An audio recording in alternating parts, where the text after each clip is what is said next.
జ్యేష్ఠ పౌర్ణమి, దీన్నే ఏరువాక పౌర్ణమి అని కూడా అంటారు. పల్లెటూరులో ప్రతి ఒక్కరు జరుపుకునే ప్రత్యేకమైన రోజు ఇది. సో ఈ ఏరువాకుని మేము ఎలా జరుపుకున్నామో చూసేద్దాం, వచ్చేయండి. ముందుగా ఈశాన్యం మూల కల్లాపు చల్లుకొని ముగ్గు వేసుకొని మన దోసిళ్ళతో గెత్తం తీసుకొని 4 వైపులా గెత్తాన్ని పెట్టాలి.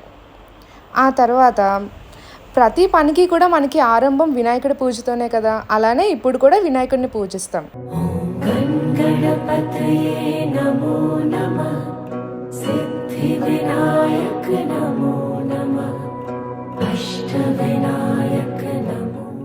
మట్టిలో వేసిన ప్రతి బీజం పండాలని వినాయకుడిని మనస్ఫూర్తిగా కోరుకున్నాం.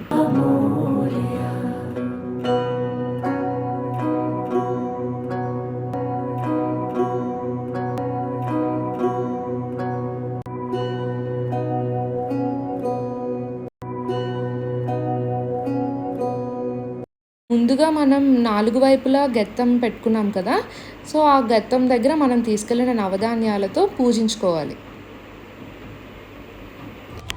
పెళ్ళయ్యాక మేము చేస్తున్న ఫస్ట్ పూజ ఇది. సో మాకేమీ తెలియదు అనమాట. అత్తమ్మ గైడెన్స్తో పూజను సక్సెస్ఫుల్గా కంప్లీట్ చేసుకున్నాం. నవధాన్యాలతో పూజ పూర్తయిన తర్వాత మనం వినాయకుడికి హారతిచ్చి మన పూజని ముగించుకున్నాం.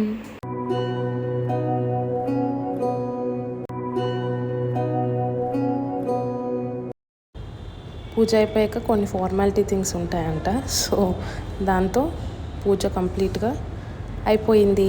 అంతే, బాయ్ బాయ్.